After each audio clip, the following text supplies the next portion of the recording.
Dan demikianlah Tuhan mengaturnya.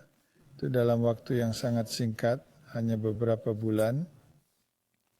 Melalui banyak cobaan dan keadaan, yang mana kamu tulis dalam buku ini, yang tidak perlu kita ulangi.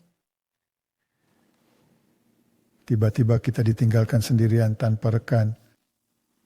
Dengan semua tanggung jawab dan tanpa penghasilan. Perekonomian merosot karena sanksi. Afrika Selatan adalah negara berkembang di dunia. Inflasi meroket. Suku bunga di bank naik dari beberapa persen menjadi 35 dan 36% per tahun. Tidak ada yang mampu mendapatkan pinjaman di bank. Jadi pada dasarnya kita bangkrut. Tidak ada pekerjaan, tidak ada penghasilan, tidak ada dukungan, tidak ada apa-apa. Dan kita mencoba menjual pertanian dan tidak ada yang bersedia membayar dengan suku bunga tersebut. Tidak ada yang mau membeli sehingga nilainya turun drastis. Jadi kita tidak bisa menjualnya dan tidak bisa menyimpannya. Dan tidak ada pekerjaan. Dan tidak ada seorang pun yang berdoa kepada Tuhan untuk kita karena mereka telah pergi. Jadi kita harus berdoa sendiri kepada Tuhan. Sebenarnya kita cukup konyol, bukan? Ya, kita belajar dari latar belakang kita. Kita tidak tahu persis karena kita dibaptis dan langsung setelah kita dibaptis, kita pergi ke peternakan itu. Jadi kita sungguh tidak punya pengalaman tentang bagaimana beribadah dan bagaimana Anda mempercayai Tuhan. Tidak tahu sama sekali. Tidak tahu apa-apa tentang roh nubuat. Kosong. Mengapa tidak ada yang memberitahu kita? Tak ada yang beritahu kita. Saya tahu yang dikatakan Daniel. Saya tahu apa yang dikatakan kitab Wahyu. Saya tahu bahwa Yesus adalah Mesias. Tetapi tanpa pengalaman dengan Allah. Tidak ada pengalaman dengan Tuhan, tidak pernah berjalan dengan Tuhan. Ladang ini ada untuk mengajarkan kita pengalaman dengan Tuhan, sehingga kita dapat belajar bahwa kita harus percaya hanya kepadanya. Kita tidak dapat mempercayai semua orang atau apapun. Dan ketika semuanya menjadi kacau, cerita yang agak menyedihkan bagaimana semuanya berakhir. Kita sering menerima panggilan telepon dari orang-orang yang mengatakan bahwa kita berada di jalan yang salah. Dan saya ingat mantan kolega saya menelepon saya dan mengatakan hal yang paling menghebohkan yang bertentangan dengan roh nubuat. Dan ia menyebut nama Ellen G. White. Dan saya belum pernah mendengarnya. Dan ingat ada seorang penjual buku. Orang yang berurusan dengan buku-buku, yang biasa datang melewati pertanian kita sesekali, dan dia akan meninggalkan buku-buku untuk kita. Ingat dia? Ya, dia orang yang manis bukan? Ya, dia mengingatkan saya pada François du Plessis, perawakan yang sama, tipe orang yang sama. Dan dia biasa meninggalkan buku. Dan ketika orang ini mencaci maki tulisan-tulisan itu, saya ingat mungkin ada beberapa tulisan-tulisan itu di sana. Dan itu mendorong saya mulai membaca. Dan itu mendorong Anda untuk mulai membaca. Dan engkau ambil sebuah buku. Dan buku apa itu? Buku pertama yang kudapat adalah petunjuk diet dan makanan Anda. Dan yang pertama kudapat kerinduan segala zaman. Ya? Dan saya baca seluruh buku kerinduan segala zaman. Dan kamu baca petunjuk diet dan makanan Anda. Dan hidup saya berubah menjadi kesengsaraan dalam semalam. Saya ingat saya mencoba memasak tanpa telur, tanpa susu. Daging bahkan bukan bagian terburuknya, tapi tanpa telur, susu, dan keju saya bergumul. Lalu pada suatu ketika kamu berkata, saya tidak bisa makan ini lagi. Mulai sekarang kita hanya makan roti, dan kita makan buah dan kacang-kacangan. Sampai Anda menguasai keterampilan memasak dengan benar tanpa hal-hal itu. Dan itu yang kita lakukan setahun penuh. Kita makan buah-buahan, biji-bijian, dan roti. Dan beberapa sayuran. Tapi kita utamanya makan buah dan kacang-kacangan. Dan kita merasa lebih sehat dari sebelumnya. Kita sangat sehat saat itu. Dan setelah saya melakukan beberapa latihan, kita mulai memasak lagi. Ya, Karena Anda harus melatih kembali cita rasa mulut Anda. ya, Tapi bagaimanapun juga, kita sungguh hancur, benar-benar bangkrut. Dan sekarang kita harus bicara pada Tuhan. Saya telah membaca kerinduan segala zaman. Saya tahu siapa Yesus sekarang. Dan saya selalu membandingkannya dengan Alkitab. Pada dasarnya kita melakukan pertualangan sendirian. Ya, tidak ada pengajar selain buku-buku itu. Ngomong-ngomong, buku-buku itulah pengajar terbaik yang mungkin bisa Anda miliki. Dan kemudian kita duduk pada suatu hari karena kita tidak punya uang lagi, tidak ada lagi makanan, kosong. tidak ada apapun di bank. Hutang besar yang tidak bisa kita bayar. Dan kamu dan saya, kita berlutut. Kita sangat tertekan, dan kita berdoa. Dan apa yang kita lakukan? Kita berkata kita akan menulis surat kepada Tuhan. Mungkin dia akan lebih mengerti jika kita menulis surat kepadanya. Jadi kita menuliskan semuanya. Kita tulis surat dan berkata, ya Tuhan. Dan kita menjelaskan kepadanya apa masalah kita. Pada dasarnya berkata kepadanya, kita telah sampai di ujung jalan. Tidak ada solusi sejauh yang bisa kita lihat. Saya sepenuhnya terdidik dalam apa yang biasa saya lakukan. Saya tidak bisa kembali ke universitas. Mereka tidak akan menerima saya. Jadi bagaimana kita akan bertahan hidup? Apa yang akan kita lakukan? Dan kita menulis surat itu dan menandatanganinya. Kamu tanda tangan dan saya menandatanganinya. Dan kita memasukkannya ke dalam amplop dan meletakkannya di atas meja. Lalu kita pergi tidur. Ya. Dan keesokan paginya, kita ditelepon. Kamu dapat telepon.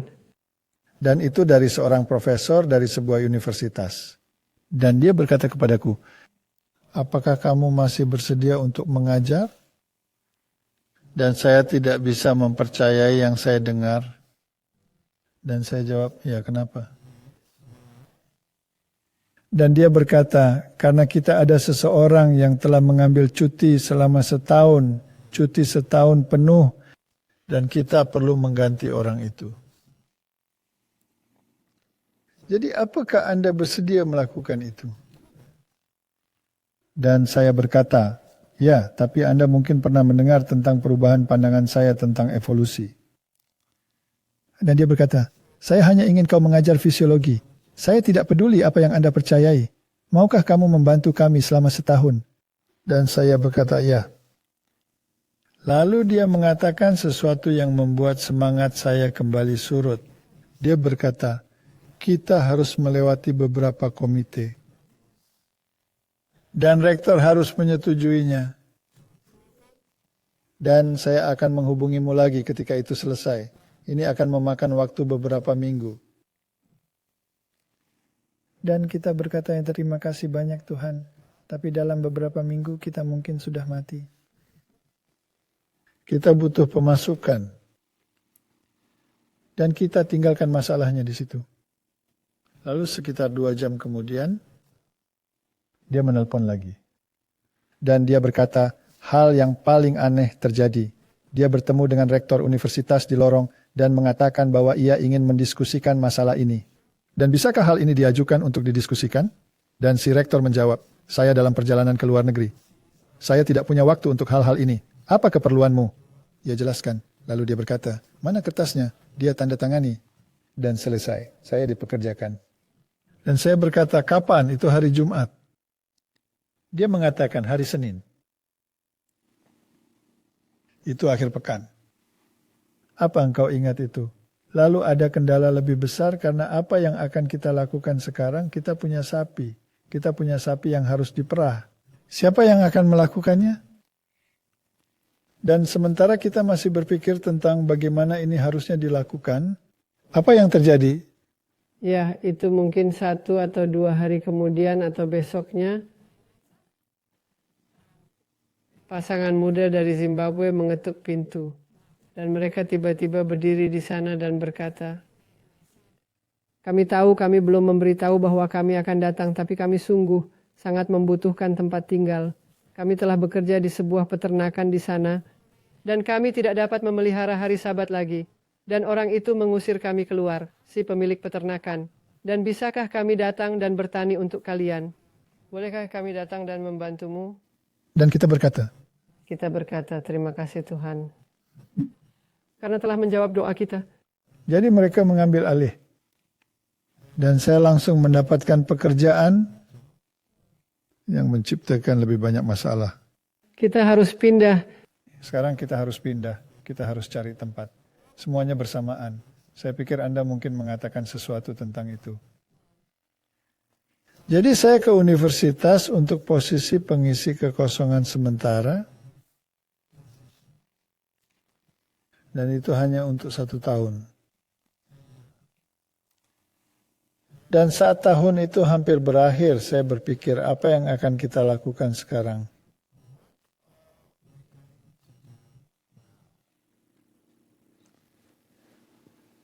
Dan kemudian sebelum waktu penggantian itu selesai, mereka memanggil saya dari universitas lain. Dan hal yang sama terjadi. Saya menggantikan seseorang. Dan ketika waktu itu berakhir, itu waktu yang sangat menarik. Karena saya memberikan banyak kuliah tentang penciptaan, evolusi, dan topik lain di universitas itu. Dan menyebabkan kekacauan total. Dan kemudian hal itu berakhir dan saya bertanya-tanya apa yang akan kita lakukan selanjutnya. Lalu pria yang kau panggil Paman Frenchie dalam buku Anda, kembali ke dalam hubungan yang permanen. Dalam hal penginjilan. Dan selama 1 tahun penuh kami bekerja untuk conference bersama dengan dia. Dan kami melakukan seri KKR di seluruh provinsi Cape Town. Jadi kami melakukan KKR di Cape Town, kami melakukan KKR di Pau, kami melakukan KKR di seluruh tempat. Kami bahkan mengadakan KKR di Gedung Opera Cape Town dan mengisinya beberapa kali. Sungguh suatu masa yang luar biasa. Dan dia mengajar kamu. Dia adalah mentormu. Dan saya pikir jika dia tidak menarikmu ke dalam penginjilan, kamu mungkin tidak akan pernah melakukannya sendiri. Benar. Jadi Tuhan memakai dia untuk menarik kamu ke dalam dunia itu. Penginjilan. Maka penginjilan menjadi alamiah yang kedua. Dan kemudian ia dipindahkan. Dia dibawa ke distrik lain yang jauh sekali. Dan sekali lagi kita sendirian. Dan saya memulai seri KKR saya sendiri dengan seminar saya sendiri. Tapi kemudian tahun itu hanya untuk 1 tahun berakhir dan sekarang ada masalah. Di mana saya akan mencari pekerjaan? Apa yang akan saya lakukan? Dan saat itu berakhir, saya mendapat panggilan telepon lain lagi-lagi dari universitas yang pertama. Apakah saya bisa melamar sebuah pekerjaan yang sedang mereka iklankan? Dan profesor menelepon saya dan berkata kepada saya, itu milikmu. Kirimkan saja lamarannya. Jadi saya mengirimkan surat lamaran. Dan kemudian dia menelepon saya kembali setelah beberapa saat dan berkata, sayangnya karena undang-undang baru di negara ini, pekerjaan itu tidak tersedia untuk saya lagi. Dan sekali lagi saya meletakkan telepon dan berpikir, sekarang apa yang akan terjadi? Dan seperti yang sebelumnya, beberapa saat kemudian dia menelepon kembali dan berkata, itu milikmu. Karena orang yang mereka peruntukkan untuk itu tidak mau bekerja dengan gaji yang diberikan. Dan kita bersedia bekerja untuk berapa saja? Ya, kita bersedia bekerja untuk berapa saja, hanya untuk menyediakan makanan di atas meja. Dan untuk mempersingkat cerita, waktu yang sangat singkat sebenarnya. Dan sayangnya saat saya ada di sana, melakukan pekerjaan yang biasanya saya lakukan, profesornya jatuh sakit dan meninggal. Dan jabatan itu diiklankan. Dan saya dipromosikan menjadi profesor dan kepala departemen. Jadi dengan cara yang menakjubkan, Tuhan membuka pintu-pintu dan saya kembali ke universitas, tapi tidak dengan kepura-puraan. Mereka tahu persis apa yang kita yakini. Dan Tuhan secara ajaib mempertahankan kita dalam posisi itu selama 15 tahun. Mengurus semua kebutuhan kita. Sungguh menakjubkan ya. Ya, Tuhan baik. Mukjizat-mukjizat yang terjadi dan bagaimana kita akhirnya keluar dari hutang. Dan semua cerita itu.